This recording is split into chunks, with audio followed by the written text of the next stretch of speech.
So imagine you are having severe back pain and you decide to put your trust in a doctor. He's a new doctor, he's confident, says that he's never made any mistakes before, and claims that he can take your pain away. So you agree to have surgery.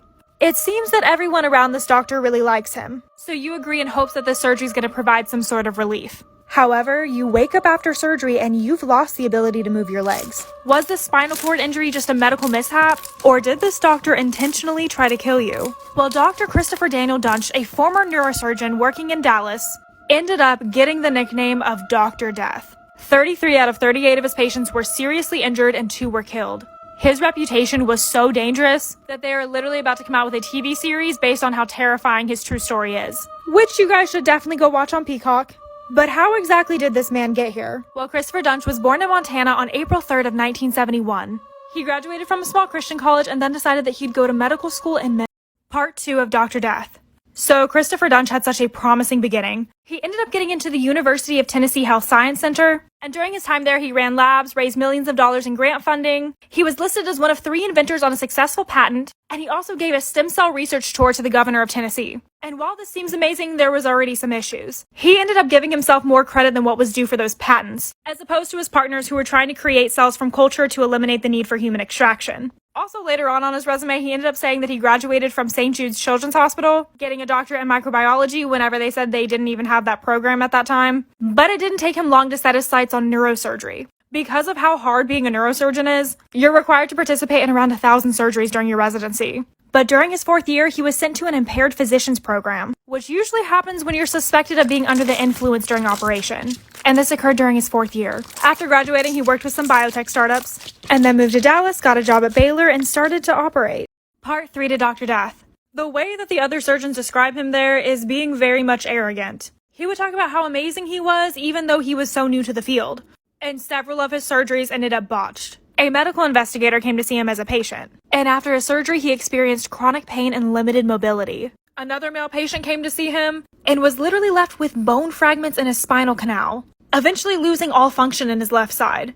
And not to mention one of his best friends, Jerry Summers, came to see him for his surgery because he had chronic pain due to a car accident, which ended up rendering him quadriplegic. So the people at Baylor limited him to minor surgeries only. And then a mom of 2 girls came to see him for a routine surgery, in which she lost so much blood that she lost her life. And during the operation, Dr. Dunch ignored that anything was going wrong. He just continued the surgery. So Baylor was absolutely done with him and kicked him out. So he moved on to Dallas Medical Center. He ended up getting temporary privileges until they received his records from Baylor. This was a huge mistake. Dr. Death Part 4. So at this new surgery center, he literally lasted for less than a week. His privileges were pulled after he killed yet another patient and paralyzed another. And this is when Dr. Henderson steps in. He's a longtime spine surgeon, and he ends up having to do corrective surgery on 2 of Dunch's patients. And he's literally so horrified with his work that he thinks he's an imposter. So he faxed a photo of the doctor over to the University of Tennessee just to check. And it really started to seem like he knew what not to do and was doing it on purpose. Anyone with a basic anatomy class would have done better. Since he was only temporary, the hospital was not required to report him. And Dr. Dunch ended up getting 2 more jobs after this, and severely hurting more people. One was left temporarily paralyzed, but with permanent pain. And the other one, he mistook a neck muscle for a tumor, and cut a hole in his esophagus and left a surgical sponge in his throat. And the surgeon that came in to pick up the pieces afterwards referred to Dr. Death as a crazed maniac, and even said that it was clear that he was trying to kill his patient. It was obvious Texas was going to have to find a way to remove his license. Dr. Death Part 5. So after a lot of investigating, Texas Medical Board revoked his license.